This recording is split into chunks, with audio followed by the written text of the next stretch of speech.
Hi friends, ಇವತ್ತು ಆಲೂ ಮಟರ್ ಮಸಾಲ ಮಾಡೋಣ ಬನ್ನಿ. ಇದಕ್ಕೆ ಮೊದಲನೇದಾಗಿ ಬಟಾಣಿ ತೊಗೊಂಡಿದ್ದೀನಿ 2 ಕಪ್ನಷ್ಟು. ಇದು ಸೀಸನ್ ಆಗಿರೋದ್ರಿಂದ ಬಹಳ ಈಸಿಯಾಗಿ ರುಚಿಯಾಗಿ ಸಹ ಇರುತ್ತೆ. ಹಾಗೆ 2 ಆಲೂಗಡ್ಡೆನ ಕಟ್ ಮಾಡಿ ಹಾಕೋತಾ ಇದ್ದೀನಿ. ಹಾಗೆ ಬೇಯಿಸ್ಕೊಂಡು ಕಟ್ ಮಾಡ್ಕೋಬೋದು. ಇದಕ್ಕೆ ಸ್ವಲ್ಪ ನೀರು ಹಾಕ್ಕೊಂಡು ಬೇಯಿಸ್ಕೊಳ್ಳೋಣ. ಇದು ಬೇಯೋ ಅಷ್ಟರಲ್ಲಿ ಮಸಾಲೆ ರೆಡಿ ಮಾಡ್ಕೋತಾ ಇದ್ದೀನಿ. ಮಿಕ್ಸಿ ಜಾರ್ಗೆ 1 ಕಪ್ನಷ್ಟು ಹಸಿಕಾಯಿ ಹಾಕ್ಕೊಂಡು ಸ್ವಲ್ಪ ಗ್ರೈಂಡ್ ಮಾಡಿಕೊಂಡು 2 ಹಸಿಮೆಣಸಿನ್ಕಾಯಿ, ಸ್ವಲ್ಪ ಶುಂಠಿ ಬೆಳ್ಳುಳ್ಳಿ ಹಾಕ್ಕೋತಾ ಇದ್ದೀನಿ. 1 ಈರುಳ್ಳಿ ದಪ್ಪನಾಗಿ ಹಚ್ಚಿಟ್ಕೊಂಡಿರೋದು ಹಾಕ್ಕೊಂಡು, ಒಣಮೆಣ್ಸಿನ್ಕಾಯಿ ಒಂದು 5ರಿಂದ 6 ತೊಗೊಂಡಿದ್ದೀನಿ. ಬ್ಯಾಡಗೆ ಮೆಣಸಿನ್ಕಾಯಿ 2 ಟೇಬಲ್ ಸ್ಪೂನಷ್ಟು ಧನಿಯಾ ಹಾಕ್ಕೊಂಡು ಫ್ರೈ ಮಾಡ್ಕೋತಾ ಇದ್ದೀನಿ. ಇಲ್ಲ ಹೋದರೆ ನೀವು ಅಚ್ಕಾರದ ಪುಡಿ ಹಾಗೆ ಧನಿಯಾ ಪುಡಿ ಸಹ ಹಾಕ್ಕೊಂಡು ಮಾಡ್ಕೋಬೋದು. ಇಲ್ಲಿ ನಾನು ಫ್ರೆಶ್ಶಾಗಿ ಹುರ್ಕೊಂಡು ಹಾಕ್ಕೊಳ್ತಾ ಇರೋದ್ರಿಂದ ತುಂಬಾ ಟೇಸ್ಟಿಯಾಗಿ ಚೆನ್ನಾಗಿ ಬರುತ್ತೆ. ನೋಡಿ, ಅಷ್ಟರಲ್ಲಿ ಬೆಂದಿದೆ. ಆಲೂಗಡ್ಡಿನ ಸಿಪ್ಪೆನ ತೆಕ್ಕೋಬೋದು ನೀವು ಬೇಕು ಅಂದರೆ, ಇಲ್ಲ ಹೋದರೆ ಹಾಗೆ ಹಾಕ್ಕೋಬೋದು. ಹುರ್ಕೊಂಡಿರೋ ಅಂಥ ಮೆಣಸಿನ್ಕಾಯಿ ಹಾಗೂ ಧನಿಯಾನ ಮಿಕ್ಸಿ ಜಾರ್ಗೆ ಹಾಕ್ಕೊಂಡು ಸ್ವಲ್ಪ ನೀರು ಹಾಕ್ಕೊಂಡು ಗ್ರೈಂಡ್ ಮಾಡ್ಕೊತಾ ಇದ್ದೀನಿ. ಇದು ಗ್ರೈಂಡ್ ಆಗಿದೆ. ಈಗ ಒಂದು ಪಾತ್ರೆಗೆ 5ರಿಂದ 6 ಟೇಬಲ್ ಸ್ಪೂನಷ್ಟು ಎಣ್ಣೆ ಹಾಕೋತಾ ಇದ್ದೀನಿ. ಎಣ್ಣೆ ಕಾದ್ಮೇಲೆ ಸಣ್ಣದಾಗಿ ಹಚ್ಚಿಟ್ಕೊಂಡಿರೋ ಅಂಥ 2 ಈರುಳ್ಳಿನ ಹಾಕೋತಾ ಇದ್ದೀನಿ. ಇದು ಸ್ವಲ್ಪ ಎಣ್ಣೆಯಲ್ಲಿ ಫ್ರೈ ಆಗಲಿ. ಸ್ವಲ್ಪ ಅರಿಶಿನ ಹಾಕ್ಕೊಳ್ಳೋಣ, ಬೇಗನೆ ಬಾಡುತ್ತೆ ಈರುಳ್ಳಿ.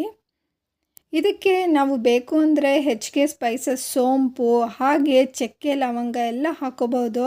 ಆದರೆ ಇಷ್ಟೇ ಸಿಂಪಲ್ಲಾಗಿ ಮಾಡಿಕೊಂಡ್ರೆ ತುಂಬಾ ಚೆನ್ನಾಗಿರುತ್ತೆ. 2 ಟೊಮೆಟೊನ ಸಣ್ಣದಾಗಿ ಹಚ್ಚಿಟ್ಕೊಂಡಿರೋ ಅಂಥದ್ದು ಹಾಕೋತಾ ಇದ್ದೀನಿ. ಇದು ಸ್ವಲ್ಪ ಸಾಫ್ಟ್ ಆಗಲಿ, ಅಲ್ಲಿವರೆಗೂ ಫ್ರೈ ಮಾಡ್ಕೊಳ್ಳೋಣ. ಹೆಚ್ಚಿಗೆ ಸ್ಪೈಸಸ್ ಇಷ್ಟಪಡೋರು ಹಾಕ್ಕೊಂಡು ಸೋಂಪೆಲ್ಲ ಮಾಡ್ಕೋಬೋದು. ಆದರೆ ನಾನು ಇಲ್ಲಿ ಮಾಡ್ತಾ ಇರೋ ಮೆಥಡ್ಡು ತುಂಬಾ ಸಿಂಪಲ್ಲಾಗಿ ರುಚಿಯಾಗಿರುತ್ತೆ. ರುಬ್ಬಿಟ್ಕೊಂಡಿರೋ ಅಂಥ ಮಸಾಲೆನ ಹಾಕೋತಾ ಇದ್ದೀನಿ. ಇದು 1-2 ನಿಮಿಷ ಎಣ್ಣೆಯಲ್ಲಿ ಫ್ರೈ ಆಗಲಿ. ರೊಟ್ಟಿ, ಚಪಾತಿ, ಪೂರಿ ಈ ಥರದಕ್ಕೆಲ್ಲ ಈ ಥರ ಗ್ರೇವಿ ಬಂದಾಗ ತುಂಬಾ ಚೆನ್ನಾಗಿ ಅನಿಸುತ್ತೆ ಟೇಸ್ಟ್ ವೈಸು. ಹಾಗೆ ಹೊಂದ್ಕೊಳ್ಳುತ್ತೆ ಎಲ್ಲ ಕೂಡ. ಮಿಕ್ಸಿ ಜಾರ್ಗೆ ಸ್ವಲ್ಪ ನೀರು ಹಾಕ್ಕೊಂಡು ಅದನ್ನು ಸಹ ಹಾಕೋತಾ ಇದ್ದೀನಿ. ಈಗ ಬೇಯಿಸಿಟ್ಕೊಂಡಿರೋ ಅಂಥ ಬಟಾಣಿ ಹಾಗೆ ಆಲೂಗಡ್ಡೆನ ಸಿಪ್ಪೆ ತೆಗೆದಿದ್ದೀನಿ, ಆಲೂಗಡ್ಡೆದು ಹಾಕೋತಾ ಇದ್ದೀನಿ. ಕನ್ಸಿಸ್ಟೆನ್ಸಿ ನೋಡಿ ನೀರು ಹಾಕ್ಕೊಳ್ಳಿ ನೀವು.